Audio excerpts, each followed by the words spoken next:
उसको कह दीजिएगा चुड़ैल, और वो डाउनलोड कर लेंगे एकदम। याद करो फलाना तारीख इतना बज के इतना मिनट में चुड़ैल बोला। हम लोग फोड़ रहे थे यहाँ पे, अब भूकंप आ रहा था यहाँ। फोन किया अमेरिका को कि बकलवा आंधी उंधी ना उठ लो, फोड़ दिया वो परमाणु बम। थोड़ा बहुत कॉम्प्रोमाइज करके चलिए, भीड़ रहता है ना तो बहुत दिक्कत हो जाता है। लड़की लोग को कहते हैं जितना तकलीफ लड़के सह के पढ़ते हैं ना, आप लोग पढ़ाई छोड़ दीजिएगा। इन बेचारों को देखिए ना कितना मेहनत है। देखिए इसको, किसी लड़की को हम बोल देंगे काला साड़ या मंगरेला तो कल से क्लास छोड़ दी, कोई ठीक नहीं, जाके FIR लिखवा देगी। ये बेचारों को झोरते रहते हैं, डांटते रहते हैं, जमीन पे बैठा रहता है, लसराया रहता है। इसे हाँ, लड़कों का दिल एक्चुअली होता ही नहीं है ऐसा। हम तो अपने को भी बोल देते हैं मंगरेला।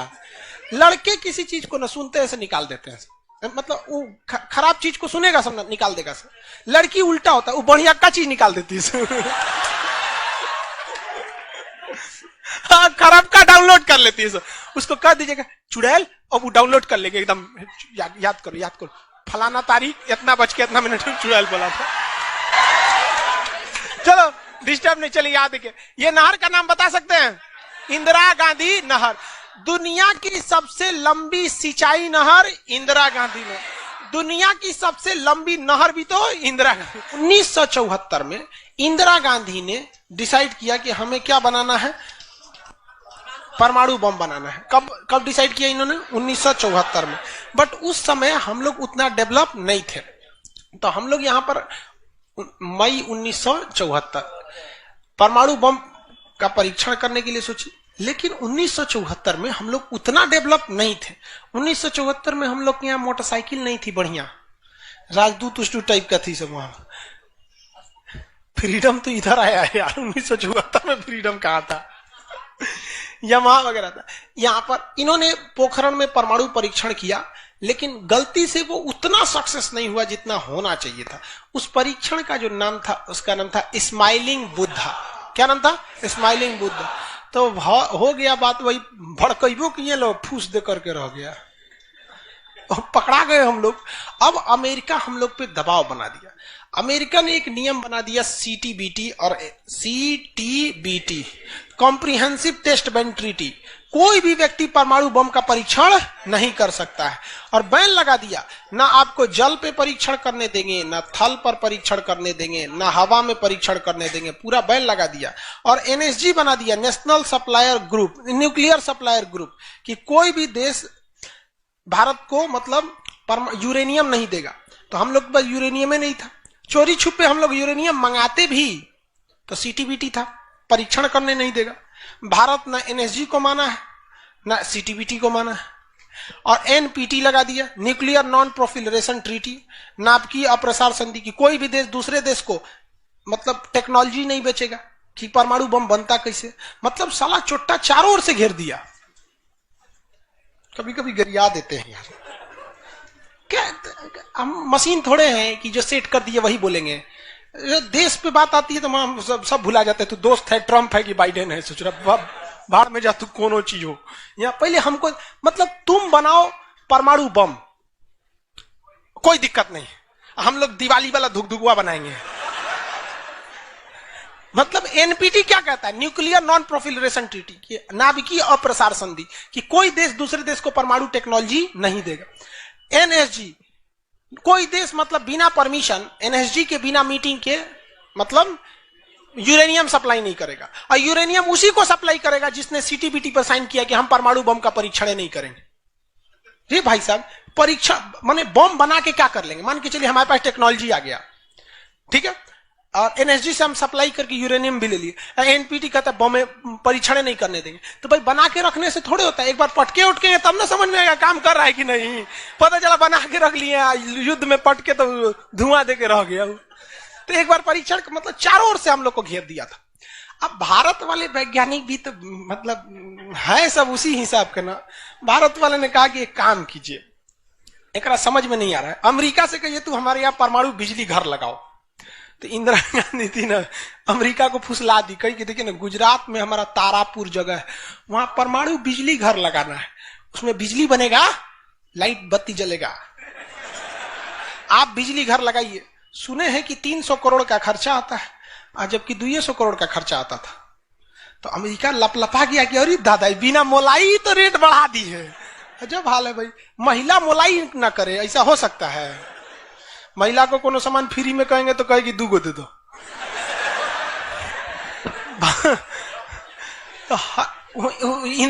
अमेरिका ने सहयोग कर दिया, हाँ हाँ हम पूरा परमाणु बिजली घर बना देंगे, बिजली बनेगा, आपके यहाँ भुक भुक वाला लाइट जलेगा एकदम। तारापुर में 1972 में बिजली घर लगा दिया। अब बिजली घर चलेगा कैसे? इंदिरा गांधी का हमें यहाँ यूरेनियम नहीं है, एक काम कीजिए, जो बिजली घर लगा है ना उखाड़ के ले जाइए, अपना ठेका कैंसिल का। अरे पगली कही के तो पैसा दे, तो पैसा कौन ची का, ये तो कौन सी तू बनी ले NSG कि हम यूरेनियम नहीं देंगे, का अच्छा तुमको दे देंगे, कोई दिक्कत नहीं। अब वो यूरेनियम लिया था हमें बिजली घर में भड़काने के लिए। अरे भैया तू ले आओ ना, हम लोग ने डिसाइड करेंगे इसको भड़काना किधर है। इधर आया 1972 में तारापुर में, उधर तैयारी चल रही थी 1974 में। हम लोग ने उसमें से निकाल के इसमें भड़का दिया। बाद में पता चला गलती हो गया, अमेरिका होशियार निकला, जो यूरेनियम बिजली घर में लगता है वो 20% इनरीच रहता है, अब परमाणु बम में 80% इनरीच चाहिए होता है। हमसे गलती हो गया, ससुरा जातो गया भातो ना मिला, भड़काइयो दिए, बदनामो हो गए लोग, सब सतर्क हो गया, सब हरक गया, सब देहात में बोला जाता है ना, हरक गया सब। ले भाई हम लोग को पता नहीं था, हम लोग कच्चे मसाला पे भड़का दिए थे लोग। अब क्या हो, इस सब 75 को नियम लगा दिया, हम लोग को कोई देता ही नहीं था। तो बस अब भारत में वैज्ञानिक, इंदिरा गांधी ने प्रोग्राम को कैंसिल नहीं किया, कहा कि बनाइए। अब भारत में धीरे धीरे आगे गए, एक से एक वैज्ञानिक मिल गए सब। उसमें एक चिदम्बरम थे, बहुत मशहूर वैज्ञानिक, और उसके बाद मिल गए हमारे APJ अब्दुल कलाम, सोने पे सुहागा। इन्होंने परमाणु बम बनाने की पूरी तैयारी कर ली। अब तब तक लेकिन कोई भी प्रधानमंत्री डरे उन लोग को खुली छूटे नहीं देता था कि परमाणु भड़काइए, क्योंकि अगर फूस हो गया, देखिए भड़क के सक्सेस हो गया तो किसी के बाप की औकात नहीं फिर कुछ बोले। भड़का दीजिए उसको, उसके बाद कौन सी बोलता है, ले आओ रे, ले आओ तो कौन सी है नहीं। लेकिन अगर भड़काए और फूस कर गया तब तो पिटा जाएंगे। जापान पर परमाणु बम मार दिया था अमेरिका, जापान चुपचाप देख लिया था। जापान के पास परमाणु बम रहता ना, अरे बाप रे बाप, उनको तो दिखाया रहता, जापान मारा रहता ना जिसका कोई हद नहीं। मजबूरी हो गई थी, तो भारत के सामने यही रास्ता था कि भैया अगर भड़का दिए और अगर सक्सेस नहीं हुआ तो इस बार माफी मिलने वाला नहीं है, क्योंकि 1974 में एक बार माफ कर दिया था। लेकिन अटल बिहारी वाजपेयी का जब नेतृत्व आया प्रधानमंत्री का, तो अटल बिहारी वाजपेयी ने कह दिया था भैया कुछ भी हो जाए, कुछ भी हो जाए, हमारा देश रहना चाहिए। आज के नेता रियलिटी बताते हैं। अटल, हम और आप उस पीढ़ी में से हैं जिन्होंने एक साथ 2 महापुरुष को अपने देश में देखा, राष्ट्रपति के रूप में APJ अब्दुल कलाम और प्रधानमंत्री के रूप में अटल बिहारी वाजपेयी। और यह सौभाग्य पृथ्वी पर अब किसी को नहीं मिलने वाला है, क्योंकि ये ऐसे लोग थे जिनका अपना परिवार बाल बच्चा कुछ नहीं, देश ही समझा, मतलब देश है, मतलब देश है यहाँ पे, और कुछ नहीं यहाँ पे। गलवान में चीन घुसा है ना, छोटा अटल बिहारी वाजपेयी रहते तो बता रहे, तो दिखने में बुढ़ा थे अटल बिहारी वाजपेयी। यहाँ पे बड़े बड़े जवान लोग का छक्का छुड़ा देते थे बॉर्डर पे। उन्होंने खुला छूट दिया APJ अब्दुल कलाम को, कहा कि आपको हमारे परमिशन की जरूरत ही नहीं है, आपको जो करना है करिए, हमको नहीं, हमको बस परमाणु बम चाहिए, हमारी सरकार रहे चाहे सरकार गिर जाए। और रियलिटी में है, भारत में अटल बिहारी वाजपेयी अगर परमाणु परीक्षण न करते तो भारत पर अमेरिका सैंक्शन नहीं लगाया रहता और अटल बिहारी वाजपेयी की सरकार नहीं गिर जाती। लेकिन अगर वो अपनी सरकार को सोचते तो कोई भी शिक्षक मंच पर खड़ा होकर किसी प्रधानमंत्री का खुलेआम तारीफ नहीं कर सकता, वरना कितने प्रधानमंत्री आए, कितने गए, किसी के लिए शब्द नहीं निकलता है। तो इतिहास हमेशा याद रखिएगा, आपको न्यौछावर करना पड़ेगा। यहाँ पर ऐसे चमचागिरी करने से किसी का नाम लेता आदमी, लेकिन विरोधी भी जिनका नाम लेते हैं ऐसे महापुरुष थे अटल बिहारी वाजपेयी, APJ अब्दुल कलाम। कोई है जो गरियाएगा? हाँ, उसे जो अपने बेचारा शर्मा जाएगा, किसको बोल रहे। उन्होंने खुला छूट दिया और कहा कि जो करना है करिए। APJ अब्दुल कलाम कहे ठीक है, लेकिन अमेरिका को पता चल गया कि APJ अब्दुल कलाम चल गया वहां, ये पक्का सफल कर देगा, तो उसने उसके ऊपर ना सैटेलाइट छोड़ दिया। अमेरिका से सैटेलाइट छोड़ा और भारत के ऊपर निगरानी करने के लिए। अब यही गलती कर दिया अमेरिका से सुना। APJ अब्दुल कलाम को फुसलाने के लिए नासा बुलाया, आइए ना, आइए नासा आइए। तो APJ अब्दुल कलाम चल गए और कहा कि देखिए देखिए कितना बड़ा बड़ा मशीन है नासा में, ऐसा ना इंडिया में है, टूटल फूटल स्टेपलाइजर रख ले रहता है, स्टेपलाइजर का नट उठ जाता है तो पिलास से दाब के करता है। कहा वहां वैज्ञानिक बने, यहाँ आइए, हम आपको नासा का हेड बना देंगे यहाँ पर। कहा कि ठीक है, हम नासा का हेड, हम क्या करेंगे, हमारा कौन है, ना बाल बच्चा ना कुछ, एक को चीज है मेरे लिए, मेरा दुनिया में कुछ नहीं है, केवल और केवल मेरी भारत मां है, आप वो भी छीन लेंगे हमसे, ऐसा थोड़े हो सकता है। उन्होंने कहा नहीं, और यही सोच रहा उससे गलती हो गया। वहीं पर उन्होंने देख लिया था कि अमेरिका ने भारत के ऊपर क्या लगा रखा है, सैटेलाइट मॉनिटरिंग के लिए, और वहां पे उसने अमेरिका की सबसे बड़ी गलती हो गई। यहां आने के बाद उन्होंने बता दिया, देख भैया हम जो काम कर रहे हैं ना, सारा अमेरिका क्या कर रहा है, सैटेलाइट से देख रहा है। तो सब वैज्ञानिक का असर ले, भड़काने से पहले तैयारी करना पड़ता है 1.5-2 महीना की। अब क्या किया जाए, तो कहे कि देखो भाई, इस अमेरिका की जो सैटेलाइट जाता है ना, दोबारा घूम के आने में ना लगभग 1-1.5 घंटा का गैप हो जाता है। इसी बीच में जो करना है करो। कहा कि 1.5 घंटा में कौन सी करेंगे। तो अटल बिहारी वाजपेयी ने खुला छूट दिया था किसको, एपीजे अब्दुल कलाम। एपीजे अब्दुल कलाम ने कह दिया ना कि एक काम कीजिए, ऐलान कर दीजिए कि यहां मिलिट्री एक्सरसाइज होने जा रहा है, सेना यहां युद्ध अभ्यास करेगी, कैसे युद्ध लिया जाता है, एकदम ओरिजिनल युद्ध का मैदान। अब युद्ध में कहीं घर बन रहा है तो कोई पूछ रहा है काहे लिए बन रहा है, तो इसी पे जो बम मार के प्रैक्टिस करेंगे। घर नहीं बन रहा था, वो इसलिए बन रहा था कि परमाणु बम कितना खतरनाक होगा। लोगों को लगा कि फौज इस पे मार के देखेगी कितना तबाही मचा रहा है। अरे भाई साहब बकलोल, वो तैयारी अब्दुल कलाम ने करवा रहे थे कि जब फोड़ेंगे तो देखेंगे कि घरवा उधिया रहा है कि नहीं। तो लोगों को लगा हम मिलिट्री एक्सरसाइज कर रही है, सब चीज काम हो गया। लेकिन अमेरिका को कहीं ना कहीं भनक लग गया, क्योंकि हर घर में सतयुग से कलयुग तक साले विभीषण हर जगह मिलते हैं। भारत में कोनो जाके कह दिया वहां पर, तो भनक लग गया। तो अमेरिका ने उस सैटेलाइट की टाइमिंग घटा दी। अब जो घंटों का गैप रहता था वो चंद मिनटों का गैप रह गया, 20-20 मिनट का गैप रहता था। लेकिन इन लोगों ने अपना काम निपटा के रख दिया था। लेकिन समस्या ये थी ना कि सब चीज तो बन के रेडी हो गया, हर चीज रेडी हो गया, लेकिन अगर परमाणु बम फोड़े और फूस करके रह गया, समस्या यही थी। भड़क गया तो टेंशन ही नहीं था। तब क्या किया गया, सैटेलाइट हुआ तो रहेगा। तो अटल बिहारी वाजपेयी का पूरा छूट था, एपीजे अब्दुल कलाम को इनको टेंशन ही नहीं था। उन्होंने कह दिया अटल बिहारी वाजपेयी से कि काम करते हैं हम अब आ गया, हम मई में इसका बम फोड़ देंगे कोनो दिन में, 9 तारीख चाहे 11 तारीख कोनो दिन हम फोड़ देंगे। तो कहें कि भाई आपको जो करना है करिए ना, हमको मत बताइए, हमको बस परमाणु बम चाहिए, बाकी अमेरिका कौन सी करेगा हम देख लेंगे यहाँ पे। तो अटल बिहारी वाजपेयी से खुला छूट मिल गया। अब इन्होंने 9 मई 1998 डेट क्या कर दिया, डिसाइड कर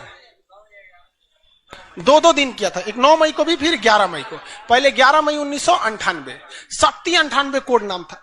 जैसे अमेरिका का सैटेलाइट गुजरा, पूरी तरह से कैलकुलेशन हो गया था कि कैसे कैसे होने वाला। अमेरिका का सैटेलाइट जैसे गुजरा, तुरंत यहां पे भारत का परमाणु बम को ब्लास्ट किया गया। और जैसे ब्लास्ट हुआ तो जो मिलिट्री एक्सरसाइज कर रही थी उसको तो भेज दिया गया था 2 दिन पहले ही। जो बिल्डिंग बनाई थी वो खाली पड़ल था, धाए दे गायब हो गया बिल्डिंग, पूरा धुआं धुआं हो गया, पूरा भयानक। अब परमाणु बम क्या हो गया, लगभग सफल हो गया।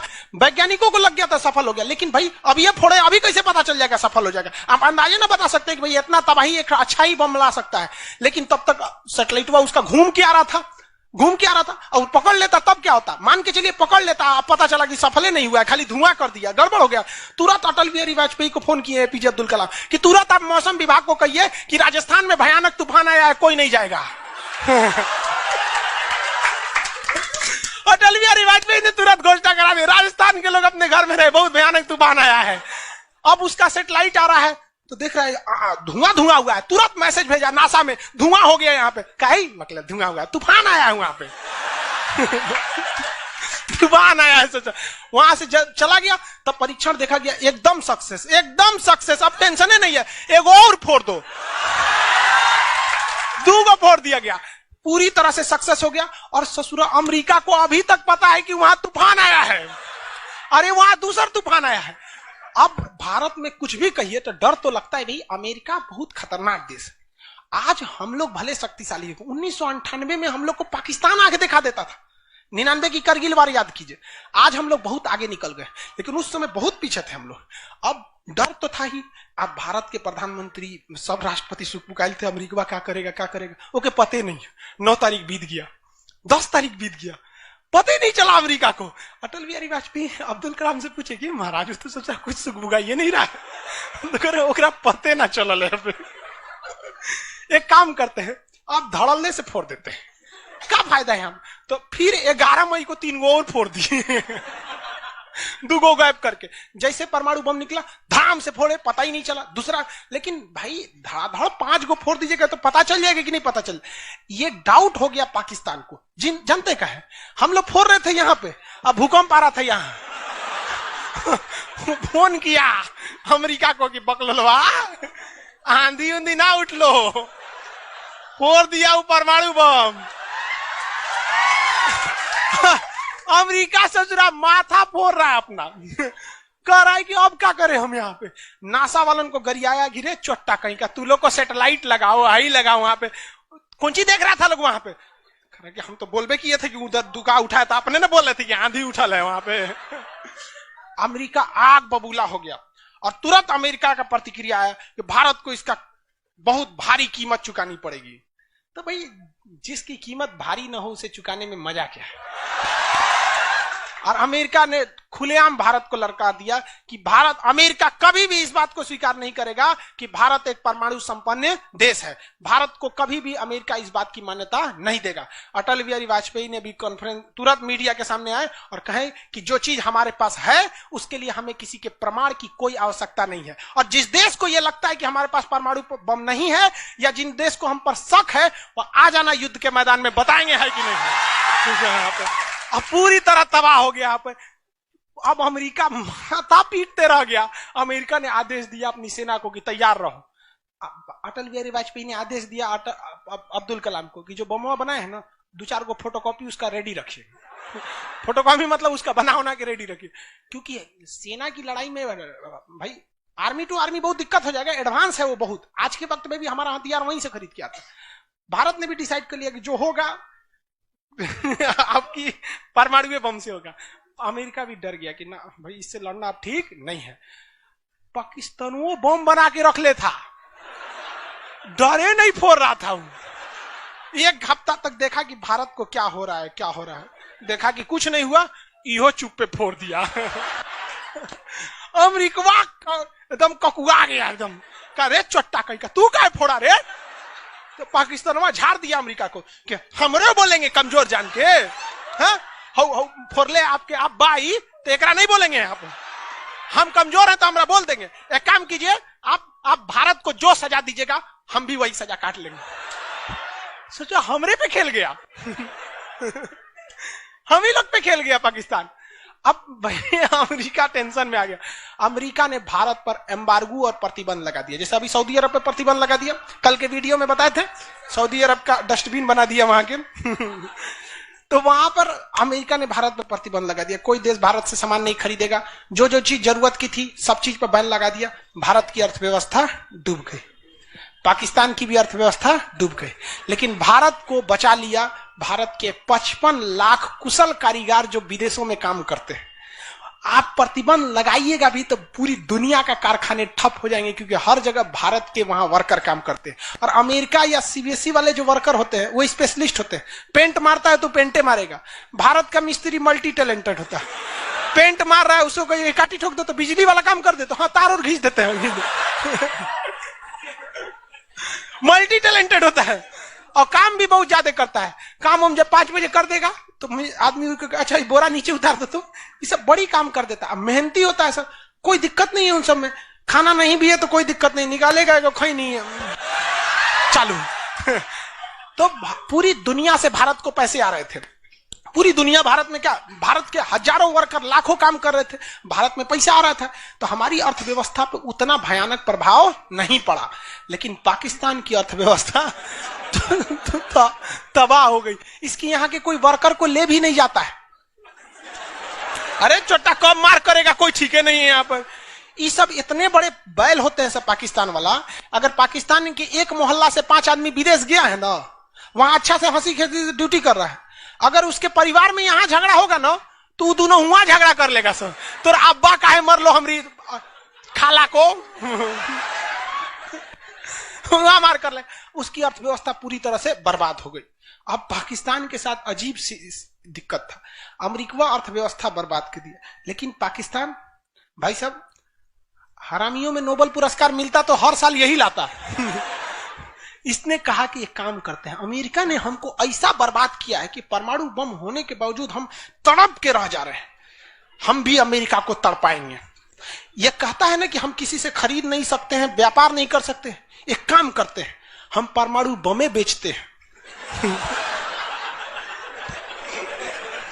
सजरा उत्तरी कोरिया को बेच दिया। किंग जोंग पगला को देखे, उसका टेक्नोलॉजी पाकिस्तान दिया है।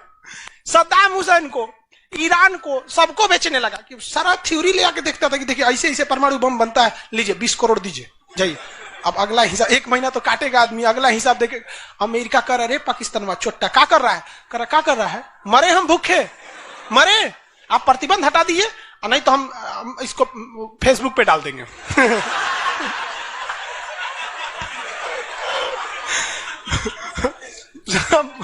अमेरिका पगला गया, अमेरिका प्रतिबंध हटाया। इस बार फायदा उठा लिया भारत, कहा गिरे ओकरा हटाया तो हमरो प्रतिबंध हटाओ। समझ आ गया कि नहीं? तो गलती से भी अगर हम लोग जब भी एक दूसरे का अंतर्राष्ट्रीय मंच पर साथ दिए हैं ना, तो दोनों को फायदा हुआ है। लेकिन ये चुट्टा उसको समझ में नहीं आता है। अभी भी अगर वो शांति से रहेगा ना तो बहुत आगे जाएगा, और अशांति से रहेगा तो एकदम में आगे चल जाएगा। परमाणु परीक्षण समझ में आ गया? किसी कोई दिक्कत कहां होता है? पोखरण में। आज भारत परमाणु संपन्न है या नहीं है? परमाणु की आवश्यकता है? नहीं। अब अमेरिका केस कर दिया भारत पर, कहा कि आपने न्यूक्लियर प्रसार संधि तोड़ा है। भारत ने कहा हम नहीं तोड़े, हमने किसी से संधि मंगाया ही नहीं है, हमारे खुद के वैज्ञानिकों ने खुद बनाया है। और ये बात खूब एपीजे अब्दुल कलाम ने बोला था। कौन सी बोलता है चौराहे, हम बनीले, बताएं कैसे बनता है। कहा कि अच्छा ठीक है, ये नहीं है, लेकिन आपने यूरेनियम तो चोरी से मंगाया। कहा चुप, चट्टा कहीं का चोरी से मंगाया। हमारे केरल में यूरेनियम निकलता है, जादूगोड़ा की खान झारखंड से निकलता है, उसी से हम बनाए। हम किसी से भीख नहीं मांगे हैं, हम हिंदुस्तानी हैं लोग, यहाँ पे भीख में तो हमें कुछ भी नहीं चाहिए। तो एनएसजी कहा कि अभी, तब कहा अब कौन सी पे मुकदमा ठोके, तब इस पे ठोक दिया भारत पे। आपने परमाणु परीक्षण किया क्यों है? भारत ने ये मुकदमा जीत लिया। जानते हैं कैसे? कहा कि कैसे, हमने तो कोई नियम नहीं तोड़े हैं। सीटीबीटी कहता है आप पानी में नहीं फोड़ सकते हैं, जमीन पे नहीं फोड़ सकते हैं, हवा में नहीं फोड़ सकते, हम जमीन के अंदर फोड़े हैं। भारत ने कहा फोड़ा था? जमीन के अंदर। तो भारत को उस समय हर चीज साथ दिया था, बुद्धि, विवेक, बल, शक्ति सब रहना चाहिए, तब आप जीत सकते हैं। ऐसा नहीं कि परमाणु बम ले लेने से आपको जीत जाएंगे। कब कैसा सिचुएशन था, आंधी आया है, परमाणु बम फूट गया, तो हर चीज बहुत कांड हुआ यहाँ पे। बाद में अमेरिका को समझ में आ गया कि नहीं हो सकता है, अब भारत को नांग नहीं सकते। वो गया जमाना जब हमारे ऊपर किसी का शासन हुआ करता था। आज भी भारत में बस जाति पात खत्म हो जाए, ऊंच नीच पे लड़ना खत्म हो जाए, और Congress BJP high party how party मतलब नेतागिरी खत्म हो जाए, तो सोचिए ना हमारे पास कमी किस चीज की है कि नहीं? नेतागिरी तो सॉल्व हो सकता है। यूपीएससी का एग्जाम कंपलसरी कर दीजिए नेता बनने के लिए। काम खत्म, तुरंत खत्म हो जाएगा काम। आप इसको समझ में आ गया कि नहीं? लाइव वाले सब लोग समझ में आ गया? अब आगे कल समझेंगे लोग। आज के